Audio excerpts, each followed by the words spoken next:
Hello there, dear friends, and welcome once again to the Relaxed Fantasy Review. On this channel, we spend our time looking at fantasy of all sorts, from movies to books to video games, and applying the characters within into the tabletop game Dungeons & Dragons 5th Edition. But today, we're going to be looking at a core mechanic of D&D itself, one of the most popular classes that you can play in D&D, the rogue. Rogues are the thieves, the assassins, and the stealthy, charismatic, acrobatic. They're fantastic. They're one of the characters that is very popular amongst junior players and senior players alike because of their easy-to-learn mechanics and their difficulty curve, which skyrockets up to the point where you can make super powerful, high-level characters. But what about them is so special? Let's have a look-see why these guys are the favorites. Rogues start with a hit dice of d8. This is a pretty standard one. It's not fighter level, but it's not as squishy as the spellcasters, so 8 out of 10 for that. They are proficient in light armor and light armor only. Now, as the stealthy folks, this kind of makes sense. You want your rogue to be wearing light armor anyway, but because they don't get the option of heavier armor, they get a 7 out of 10 in that one. Weapon-wise, they're proficient in all simple weapons, and some of the martial weapons, some of the favorites, in fact. Hand crossbows, rapiers, some of the swords. They get a pretty good variety. Not anything you might possibly want, but definitely 9 out of 10 for their weapons. They also get proficiency in a tool set, which is pretty rare for a base class, and it is arguably the best tool set in the game, the Thieves' Tools.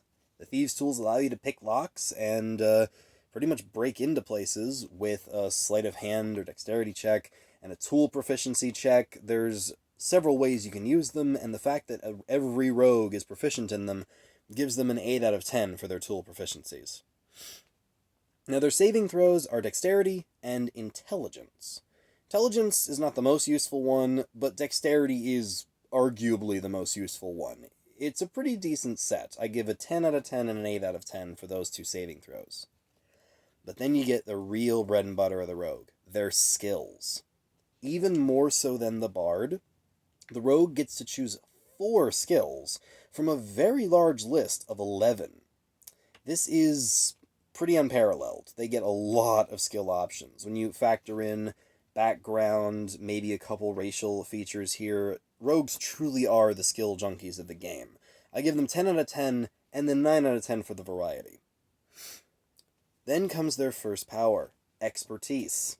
Expertise is a phenomenal power that allows you to double your skill proficiency in a couple of your skills. Proficiency bonuses rise as the character goes up, meaning that you go from being pretty good at, your proficient skills to being nigh on unbeatable. Like, standard rogues will take things like deception, stealth, persuasion, acrobatics, and the idea that it's very hard for rogues to fail at these skill checks because of their expertise is well renowned. This is a 10 out of 10 power that other classes would have to take feats in order to gain even a fraction of what the rogue can do. Then the rogue's other famous power, their sneak attack. Sneak attack is a bonus set of dice that you get to add to melee attacks as long as you have advantage on the attack, or you have a ally who is within 5 feet of you, or you're unseen, which basically is just another way of saying advantage. It's a pretty hefty amount of damage, too. It's great for rogues with bows, or for rogues that are great at stealth, because they're just capable of laying down damage. The only real issue is that it doesn't work in direct combat. There are specific rogue subclasses that give you better ways to land your sneak attack, but it isn't automatic, and that makes sense, because it's a sneak attack. So, it's great when it lands, and most rogues have ways to make it land reliably, but it's always a bit disappointing when you have to just fight an enemy and you don't get to add all this extra damage. I give this a 9 out of 10. I would have given it a 10 out of 10, except that the base class doesn't give you any real powerful ways to land it regularly. We gotta look to the subclasses for that. So 9 out of 10 in total. Then comes Thieves' Cant, an extra language. It's not technically a language, it's more of code speak. that rogues use, the only real people who will speak it are, fences for the Thieves Guild or criminals that you need to communicate with. It's not something that you can just walk into a town of thieves and speak thieves' cant all the time like a language others won't understand. So it's not quite as useful as just taking another language, but it does have its uses, and I'm never going to turn down an extra way to speak. So 8 out of 10 for Thieves' Cant. Then Cunning Action. This is another popular one that the rogue gets. It allows them to move their abilities to dash, disengage, and dodge as a bonus action. Now keep something in mind. Dashing lets you move twice your speed. Disengaging allows you to break away from combat without provoking opportunity attacks. And dodging makes you very hard to hit, gives your enemies disadvantage to hit you. Normally these are full actions. You'd have to sacrifice an attack to use them. Rogues don't. They can just use their bonus action as many times and any turn they want to either be hard to hit or to get away faster, and they can still attack while using these. It's great. No other class has that kind of buff to their other than attack actions. This is a 10 out of 10 power, hands down.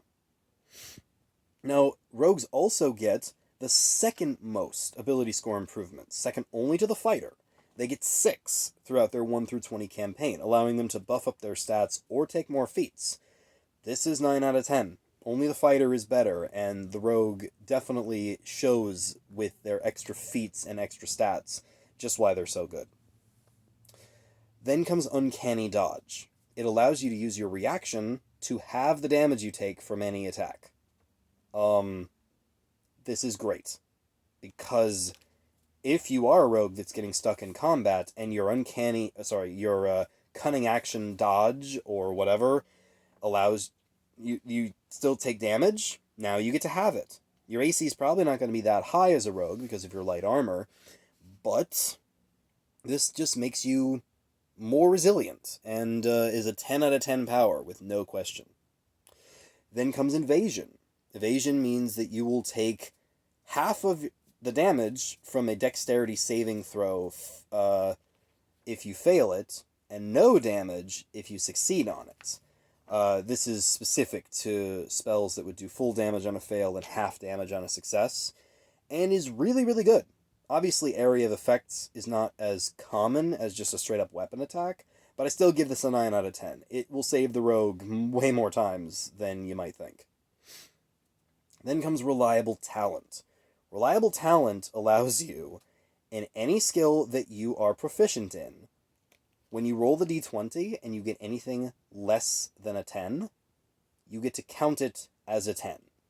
Keep in mind that this counts for expertise too. So what this really means is that if you have expertise, you have proficiency in a skill, it's going to be impossible for you to get less than a 15 on that check, assuming that you have some level of stat and your proficiency bonus is half decent.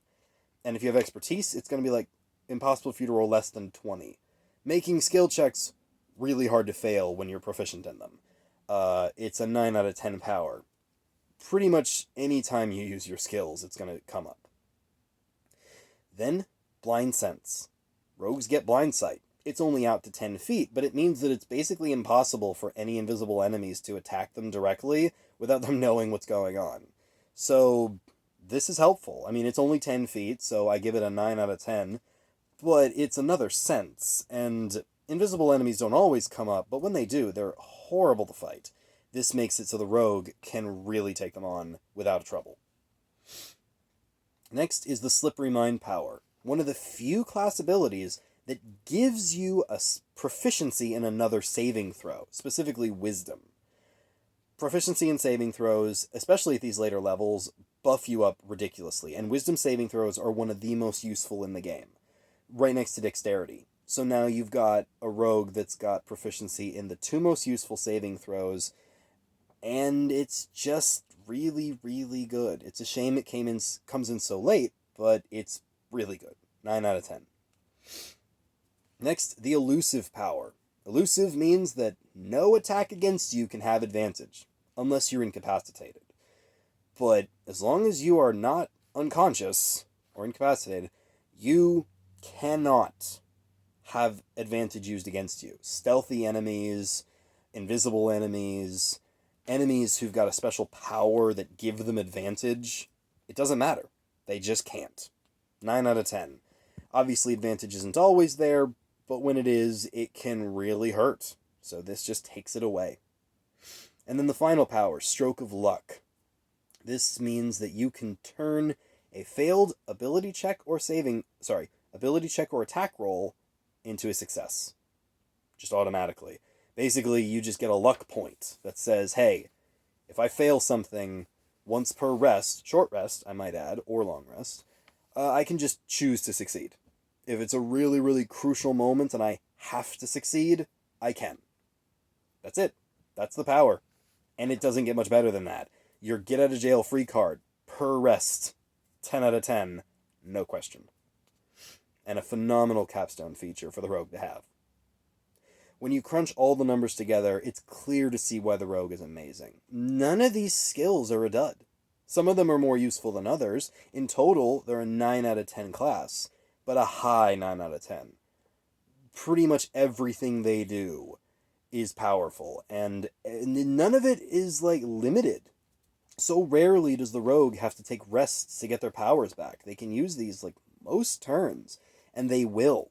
A well-played rogue can stand toe-to-toe with the fighters, can sneak around with the rangers, and some of their subclasses even get magic. So the rogue truly is the one-stop shop for players high and low level.